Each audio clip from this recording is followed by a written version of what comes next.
Hey everybody, it's Ruby here today, and today I wanted to do a book review on two books that were sent to me by a small British indie publisher.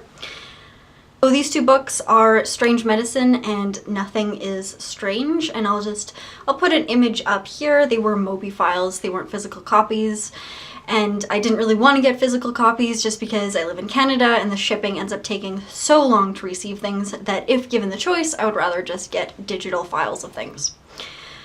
So this is a very small publisher, which is not normally something that I would mention or even care about, but I thought it was interesting because there's actually only two people that are involved in this. So the first person is Jay Snelling. He is the Strange Books secretary, and then there is Mike Russell, who is the author and designer for the series.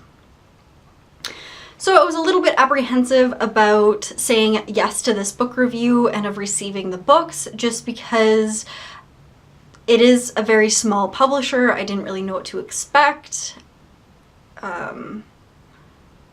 But the main reason was because the way that the books are marketed as sort of obscure, absurd, surrealist, very odd books is something that is very hard to pull off, and something that I think a lot of people will recommend books to me saying, oh, this is so weird, and then, you know, it's almost like a book that revels in its own weirdness in a way that I don't particularly like. So it's very iffy for me.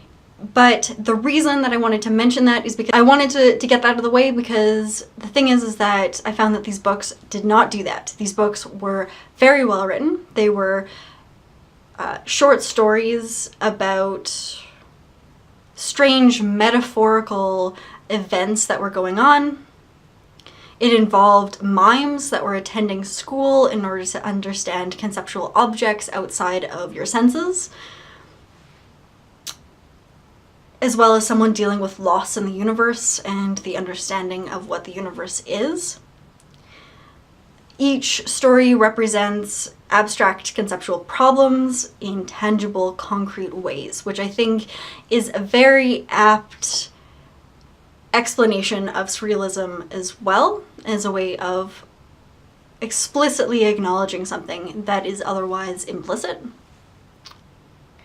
And I think that this book did this very well. There were some short stories where I wasn't really sure what I took away from it. I know that there was a message involved and that I was enriched by the experience, but nothing explicitly came out of that sort of understanding.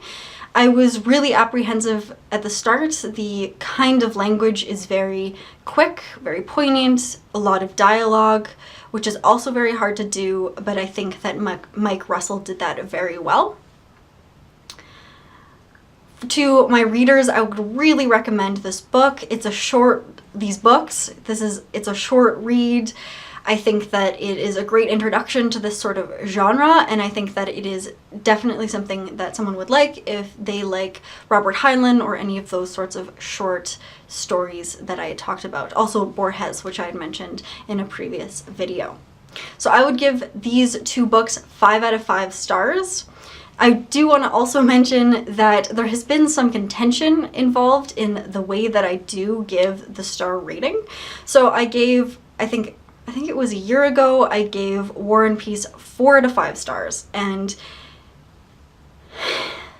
I didn't give that book 4 out of 5 stars because I thought that somehow other books like Promethea by Alan Moore or things that I gave 5 out of 5 stars were somehow more classical or greater than, you know, something that is considered one of the greatest novels ever.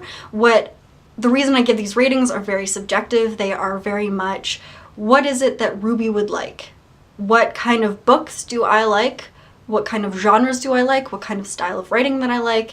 And it is particularly subjective. So when someone comes away from this video, I'm not necessarily saying that Strange Books publisher is publishing something that is better than War and Peace. What I'm saying is that I enjoyed it more fully than I necessarily did with War and Peace, and that people can take away from that whatever they would like. So anyways, I'm really glad to have reviewed this book. It was given to me for free. It isn't something that I'm getting paid to do a review for, but definitely really liked reading it, and it is definitely something that I would have picked up, or hopefully picked up on my own, if I hadn't been approached for it. So definitely highly recommend it, and I'll put a link down below of their website if you would like to check them out. Okay, so thanks for everything. Comment, subscribe, do your thing, and I'll talk to you guys later.